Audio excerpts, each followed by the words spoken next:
Hi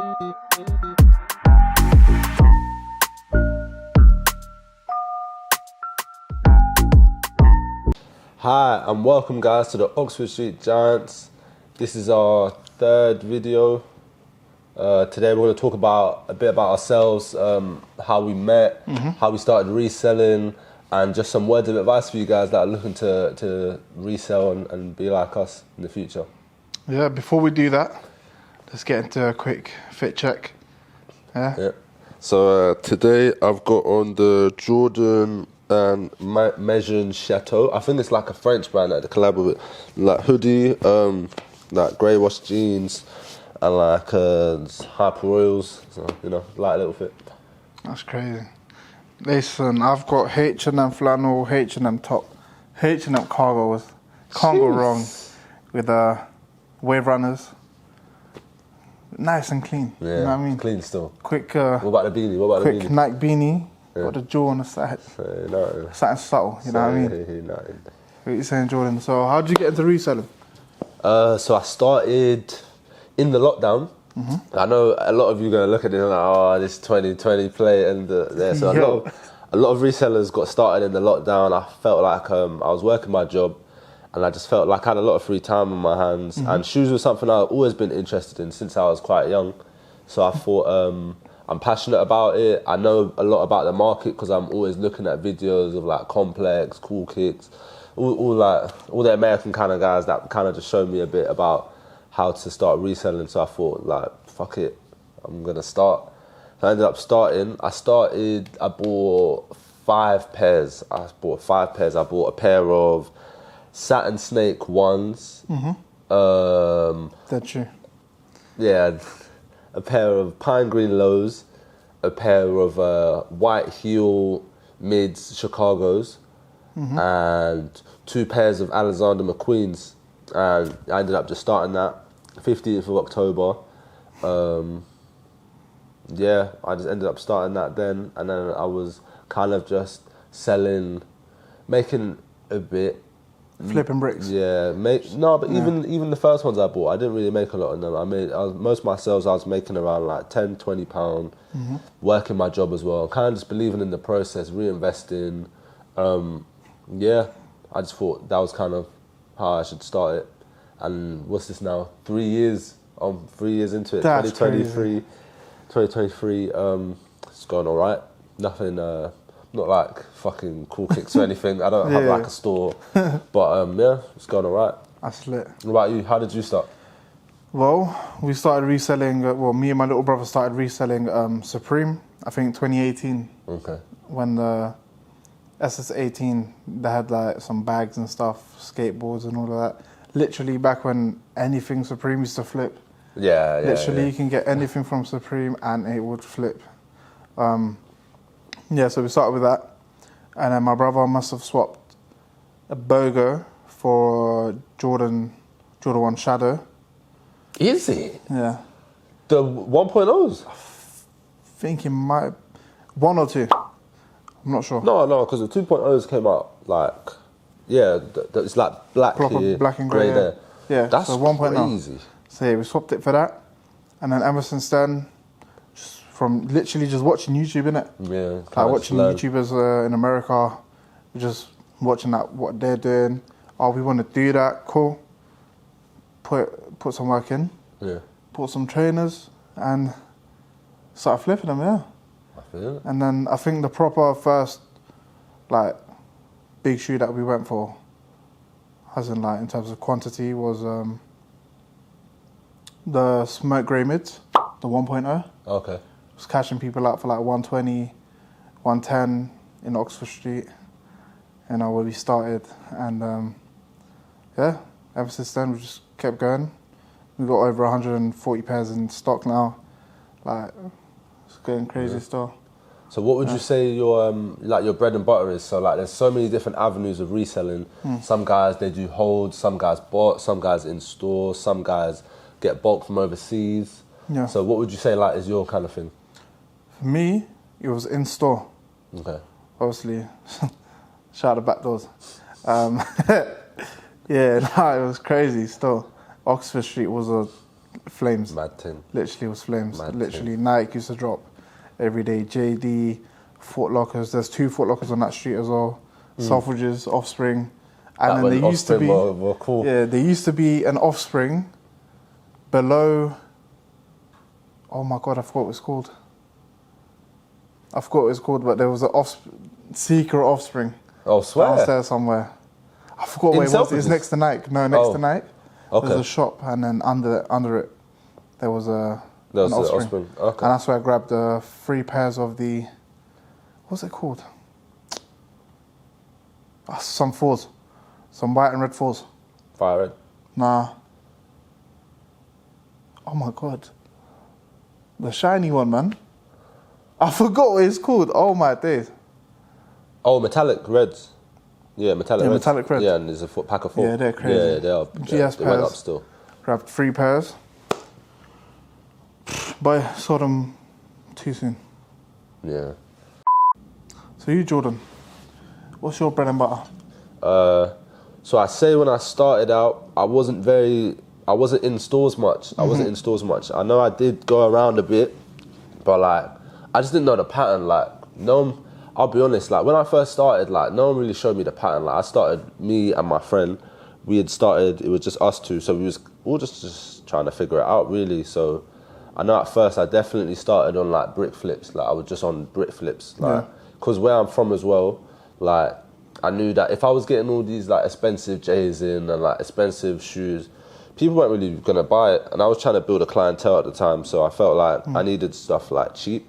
So we'd end up buying Air Forces, tracksuits, cheap tracksuits and kind of flip and stuff. And I just really started on hitting my 10s and 20s, and I just felt like that's how I caught up to a lot of people, because when I'd be speaking to a lot of these resellers, they'd be like, oh, like I'm not going to buy that because I'm only going to make £20 on it and blah, blah, blah. But I just felt like if I'm going to be spending like £30 on a tracksuit, and end up selling it and making £20 profit on it, people would kind of look at me and look down on me being like, you're only selling it for 20 on top. But I just felt like it's about my percentage increase. So the more money I end up making is just more money I'm going to be ending up getting back, because it's all about my percentage increase. So I just started off selling tracksuits really, trainers. That was really like my bread and butter. And then I feel like after I started meeting a few more people, speaking, checking the stores more, like just kind of educating myself about what UK resale culture is really about. And I figured out that it's more about like, either you're going to get a bot, and you're going to do a mad thing with the bot, or you're going to go in store. You got to step out early. Or you got to pattern someone quay out that's got these nuts prices for like bulk and stuff. And I feel like if you're not spending like thousands and thousands and thousands of pounds, like it's very unlikely that you're going to just run into one of these people. So I felt like, let me start checking stores. So I started local. I thought, before I go big Oxford Street with the big fish, I thought I'd start off local, kind of learn what it's like to be at a sneaker drop before I go into like the Mecca, like, because Oxford Street is mad, like, it is mad. Like, you wouldn't even believe how crazy it is sometimes, like, it's mad still. So I thought I'd start local. I started local, kind of got my name pumping around the area. I started knowing my thing, and I would start getting a bit more info. People wanted to work with me a bit more. Then I started stepping Oxford Street, and then started doing my thing at Oxford Street. Meeting a few people out there, and then that's really how I started. Yeah. That's sick. That is a sick come up style. Yeah. Literally, I just started. Yeah, it's mad. But how did we meet? I know people seeing us and we seem tight or whatever, but once upon a time, you was a stranger, I was a stranger. Literally. And how did we meet? Bro, I'll be real, I have no idea. Kind of a blur, honestly. I think it was just, you see when he was reselling the Air Forces. Yeah, and tracksuits and stuff. Yeah, Air Forces, tracksuits. It was Night Techs, right? Yeah, literally, Night Techs and all that. I had to grab a couple of pairs, innit? Yeah. Do you know what I mean? And then... Yeah, that's how it ended up. I started making profit on your Air Forces as well. Yeah. So I grabbed them. Yeah, literally, I think it was just the Air Force thing. Yeah. And then, I think it was last year when we proper started linking up and that. Yeah. working, innit? Like, I'm No, outside. literally, I remember bumping into you like stations. Yeah, and you just bought me and be like, oh, raw, what am I here? I'm like, bro, I'm here for the job, bro. That's crazy. And then it's like, yeah. And it's just one of them things where it's like, you get what you give. So like, if you give info, the same man you give info to are going to start giving you info, and then you'll start linking, man. And then you'll start getting to know him, and do you know what I mean? So I feel 100%. Like that's kind of how like me and Sparta looked, and I started showing them like around my area, like how I got it jumping. I'd be like, yo, like come. They'd be like, yeah, cool, come, you cop. I'd be like, cool. So next time something's jumping in his area, he'd be like, yo, come, and I come, I cop, and then we start working proper. And we go big boy, Oxford Street, and it's just quick thing. You know what I mean? It's quick thing, you go there and just do your thing, cut out. Guys don't even know we pulled up type shit, you know what I mean? Literally. So yeah. But I can't lie though, Oxford Street is just flames, man. Like, sometimes you actually have to go belly up. I can't lie, as soon as I stepped up Oxford Street, put a belly on, man, I can't be asked. Like, it's just too long. People are just going to stop you and try to chat to you. Like, I can't lie, I'm not here for that. Do you know what I mean? It's a lot. Jordan, a lot of the viewers want to know, why are we starting YouTube now? Yeah, now of all times, yeah. So, I don't know. It's kind of a weird one. I don't want to say it's spontaneous because it's been in the works for a while. It's been in the works for a while. So Oxford Street Giants is like a group of us, and we've all been kind of working together, selling together. But as you can see, there's only 2 of us here. We just kind of was all talking, and we just felt like the stuff we was doing, not to be like cocky or anything, but just like the stuff we was doing, like it's entertaining. Like I don't know like a lot of people that was kind of doing it like how we was doing it, and not even to say like we're like the best ever, but just like the work rate, the consistency, the knowledge, like in terms of like what to put what to put your money in, what not to put your money in. I just feel like there's a lot of individuals in there, and that were kind of like big in the community, and I just felt like a lot of UK sneaker YouTubers, like the stores. It's mainly just the stores and people that are not really in London, so they don't really get a glimpse of like what UK resale culture is like. And I felt like Oxford Street Giants is like the perfect thing to kind of show what UK resale culture is like really about.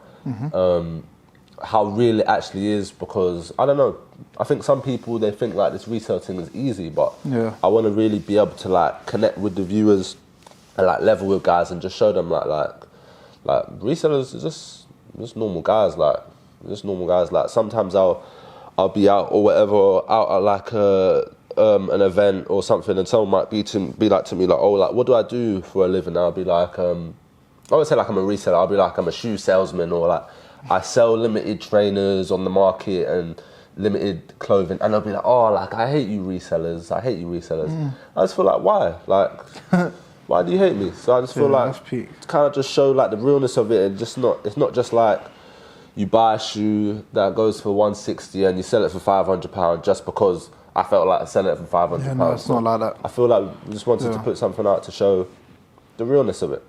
Matt, bro. End of last year, we went SneakerCon. SneakerCon, obviously that's 2022, so go watch that video. It's going to be here if you haven't watched that. So go watch that.